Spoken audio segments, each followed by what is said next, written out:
हाँ भी दोस्तों, क्या हाल चाल है? बढ़िया। तो दोस्तों, हाल चाल तो बढ़िया रहना चाहिए, नहीं तो तबीयत खराब हो जाएगी, डिप्रेशन में चले जाओगे।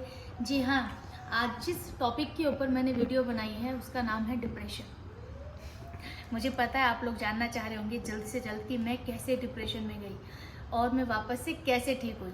तो वो तो मैं ज़रूर बताऊंगी आपको मेरी वीडियो में, लेकिन उससे पहले जैसे कि आप लोग भी जानते हैं, पूरी दुनिया जानती है कि फरवरी का महीना चल रहा है, प्यार का महीना चल रहा है, प्यार करने वालों का महीना चल रहा है। तो उसी तरीके से आजकल तो हमारे इंडियंस ने भी बाहर का ये जो कल्चर है वैलेंटाइन डे, इसको अडॉप्ट कर लिया है।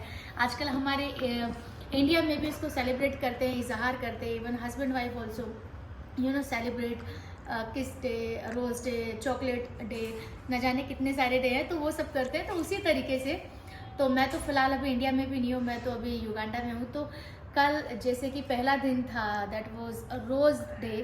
तो गौरव जो है बाहर गए थे ऐसी वॉक के लिए, और वो जब आए तो वो बड़े मैं दिखाना चाहूँगी, बड़ा प्यारा सा उन्होंने मेरे लिए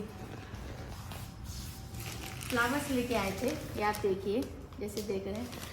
तो मुझे इसकी हालांकि उम्मीद बिल्कुल भी नहीं थी, सच बताऊं, लेकिन जब मैंने देखा तो मैं खुश बहुत हो गई थी, मैं बहुत ही ज़्यादा खुश हो गई थी।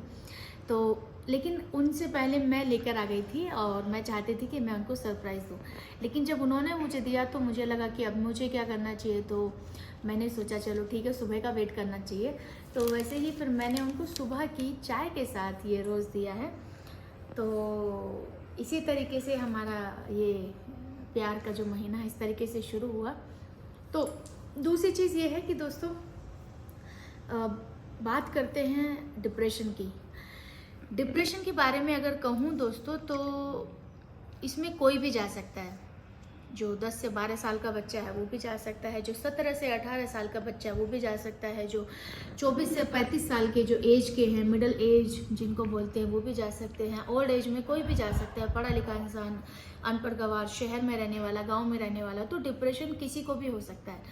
उसका एज से, उसका आपके लाइफस्टाइल से कुछ लेना देना नहीं है। जब कुछ चीज़ें ऐसी होती हैं जिनसे आप हैप्पी नहीं होते हो, तो आप फील करते हो कि आप डिप्रेशन में हो। तो उसी तरीके से मैं अगर अपनी जर्नी की बात करूं तो 2022 सितंबर की मैं बात करना चाहूँगी, जिसमें मुझे मेरी लाइफ में पहली बार ऐसा महसूस हुआ कि मैं डिप्रेशन में हूँ या मैं नॉर्मल नहीं हूँ।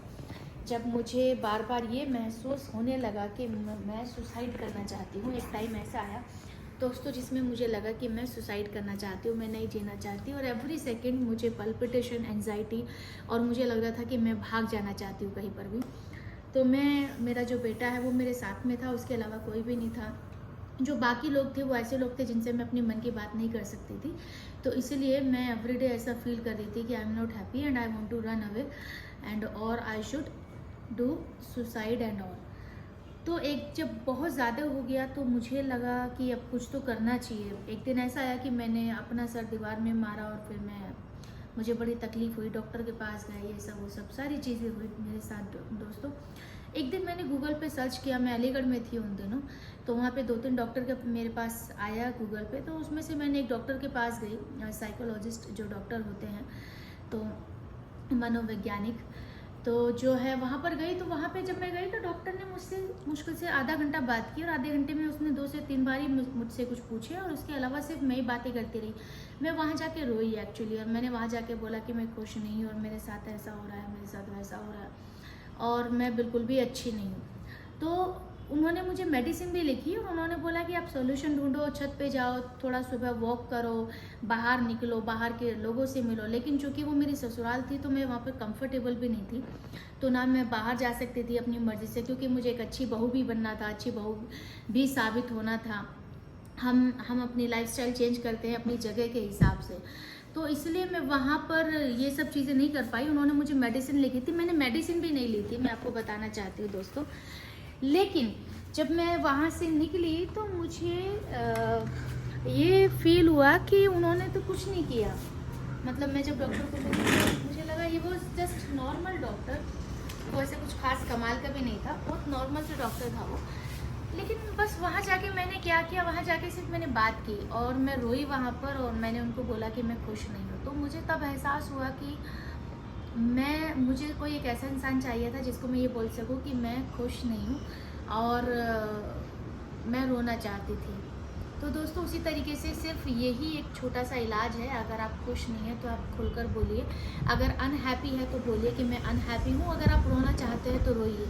किसी एक ऐसे इंसान के साथ आप बैठिए जिसके साथ आप बैठकर अपने मन की सच बात बता सके, जिसके सामने आपको शर्माना ना, मतलब बिना शर्माए या बिना घबराए या बिना किसी हेजिटेशन के कि मेरी पर्सनल लाइफ रिवील हो जाएगी, नहीं। बस हमको एक ऐसा इंसान चाहिए होता है जिसके साथ हम ये शेयर कर सके। तो यही सब चीज़ों से मैं बाहर आई और यही चीज़ मैं आप लोगों को बोलूँगी कि प्लीज़ सुसाइड के बारे में तो बिल्कुल मत सोचिए। एक ही लाइफ है, बहुत प्रीशियस लाइफ है, पता नहीं मिलती भी नहीं है, बड़े जतन करने पड़ते हैं तब जाके ये जीवन मनुष्य जीवन मिलता है। तो इसको आप ऐसा वेस्ट ना करें और अगर प्रॉब्लम है तो सॉल्यूशन के बारे में सोचें। और रिश्ते में अगर प्रॉब्लम है तो रिश्तों को थोड़ा वक्त दें, अपने आप को समय दें और रिश्तों के ऊपर काम करना शुरू करें। हाँ, और ये भी बात ज़रूर याद रखें कि अगर आज आपकी लाइफ में बैड फेज़ है तो वो हमेशा नहीं रहेगा, एक दिन वो बदल जाएगा, जैसे मेरी लाइफ में बदला है। मैंने 6 से 7 महीने बड़े स्ट्रगल बड़े पेशेंस के साथ एक एक दिन मैंने काउंट किया है, मैंने जिया है, मैं उसमें जी हूँ, मैं उसमें मरी हूँ। बट आज अलग लाइफ है, तो ना बुरे दिन रहते हैं ना अच्छे दिन रहते हैं, ना मेरे बुरे दिन रहे और ना मेरे अच्छे दिन, तो ये सब के ऊपर एप्लीकेबल होता है। तो डिप्रेशन से अगर आप लो फील कर रहे हैं तो बिल्कुल भी घबराने की ज़रूरत नहीं है। आपको सिर्फ अपने आसपास के जो लोग हैं उनको बताने की ज़रूरत है, अवेयरनेस की ज़रूरत है कि भाई मैं अच्छा फील नहीं कर रही, और इसको कहने में शर्माए नहीं, अच्छा पहने अच्छा खाए। थोड़ा जितना आप अगर लो फील करते हैं, जितना ज़्यादा से ज़्यादा लोगों के साथ आप बैठेंगे उठेंगे तो उतना ज़्यादा आपके लिए अच्छा होगा। मैं अकेले आप जब लो फील कर रहे होते हैं, अकेले बैठते हैं, तो उस वक्त ज़्यादा टेंशन वाली बात है। तो उस वक्त आपको बिल्कुल भी अकेले नहीं बैठना, उस वक्त आपको कोशिश करनी है ज़्यादा से ज़्यादा लोगों के साथ आप बैठें, ज़्यादा से ज़्यादा लोगों से आप बात करने की कोशिश करें, कांटेक्ट करने की कोशिश करें, अच्छा पहने और बाहर घूमने जाएं। कोशिश करें कि जो विचार आपको जो डराता है वो थॉट आपके मन में आना ही नहीं चाहिए। वो थॉट को आप जितना ज़्यादा अवॉइड कर सकते हैं। ये जो प्रॉब्लम है बस कुछ दिनों की बात होती है, वो दिन आप निकाल देते हैं तो इसका मतलब आप डिप्रेशन से बाहर आ जाते हैं। तो मेरी तो डिप्रेशन की जर्नी पहली बार मेरी लाइफ में आई और मैंने इसको सिर्फ खुद ही सॉल्व किया। मेरे पास कोई भी नहीं था उस वक्त मुझे कहने के लिए कि हिम्मत टेंशन मत ले, सब ठीक हो जाएगा। तो मैंने तो अपने आप को खुद ही कहा। लेकिन मैं आप लोगों को कहना चाहती हूँ कि दोस्तों प्लीज़ आप टेंशन मत लीजिए, सब ठीक हो जाएगा। आप ये डिप्रेशन वगैरह कुछ नहीं होता है। हम इस एक बात को पकड़ के बैठ जाते हैं और जब उसको पकड़ के बैठते हैं तो दैट इज़ कॉल्ड डिप्रेशन। तो आप कोई भी बात को पकड़ के मत बैठिए। लाइफ में बहुत, हाँ, मुझे बुक ने बहुत हेल्प की। मैं जब डिप्रेशन में थी तो मैं आप लोगों को ये ज़रूर कहना चाहती हूँ कि मैंने एक बुक पढ़नी शुरू कर दी थी जिसका नाम है the secret, and I think बहुत फेमस बुक है, वो हर कोई जानता भी है उसके बारे में। तो उस बुक ने भी मुझे बहुत हेल्प की डिप्रेशन से बाहर आने के लिए। तो उस वक्त आप बुक कीजिए, म्यूज़िक सुनना पसंद है तो म्यूज़िक सुनिए, फिल्म देखना पसंद है तो फिल्म देखिए, जो भी चीज़ आपको करनी पसंद है उस वक्त आप ज़रूर कीजिए, लेकिन अकेले मत बैठिए। और ज़्यादा से ज़्यादा आप जो मन की आपकी जो बात है वो आप कहें, क्योंकि जब तक आप अपना मन खाली नहीं करेंगे आपका वो डिप्रेशन ठीक नहीं होगा। तो डिप्रेशन जो है, सारी की सारी बीमारी जो है वो मन से आती है। आपका मन बीमार हो गया, आप बीमार नहीं, आपका मन बीमार हो गया। तो मन को ठीक करने का इलाज जो है वो सिर्फ और सिर्फ आपके पास है, या दूसरों मन को मुस्कुराइए। मतलब मन आपका उदास हो गया तो कुछ आप ऐसी चीज़ कीजिए जिससे आपका मन वापस से खिल उठे, मुस्कुराए, ठीक है। तो उम्मीद करती हूँ कि दोस्तों ये मेरी जो एडवाइस है, जो मेरी पर्सनल लाइफ की एडवाइस है, मैंने कहीं किताब में नहीं पढ़ी है, मैंने कहीं गूगल पे सर्च नहीं किया है कि क्या करना चाहिए क्या नहीं करना चाहिए। देखो दोस्तों, मैं बिलीव करती हूँ कि आपकी जीवन से बड़ी किताब कोई नहीं है। आपकी खुद की जीवन की किताब इतनी बड़ी होती है, इतनी ज़्यादा रियल होती है कि कोई किताब में आपको वो चीज़ें नहीं मिल सकती जो हम अपनी पर्सनल लाइफ से सीखते हैं। तो जितनी भी चीज़ें मैं सीख रही हूँ या सीखी हूँ, only because of from my life, मैंने किसी की लाइफ से नहीं सीखी। अब मैं जितनी भी बातें आप लोगों के साथ शेयर करती हूँ, जो एडवाइस करती हूँ, या मैं दूसरों को भी जो बोलती हूँ, वो सिर्फ मैं अपनी लाइफ से ही सीखी हुई बातें करती हूँ। मैं किताब में बिलीव करती हूँ, बट किताबों से ज़िंदगी नहीं चलती है। तो प्रैक्टिकल लाइफ जिए और कोशिश करें कि आप अपनों के साथ रहें और अपनों से बात करते रहें। आप कहते हैं कि खुशियाँ बांटने के लिए भी इंसान चाहिए और गम बांटने के लिए भी इंसान चाहिए।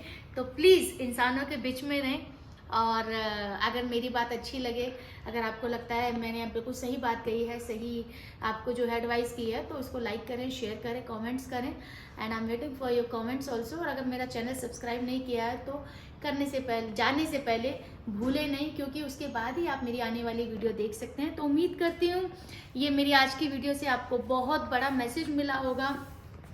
मैं डिप्रेशन में थी और मैं डिप्रेशन से खुद से बाहर आई हूँ, मुझे किसी ने नहीं निकाला, सिर्फ और सिर्फ मैंने अपने आप से बात की, अपनी वीकनेस एक्सेप्ट किया।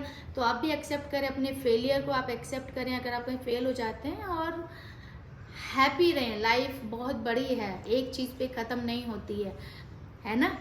तो एक जाएगा तो दूसरा आएगा, तो इसीलिए लाइफ चलती रहनी चाहिए। लाइफ में कुछ भी क्यों ना हो, show must go on. Thank you.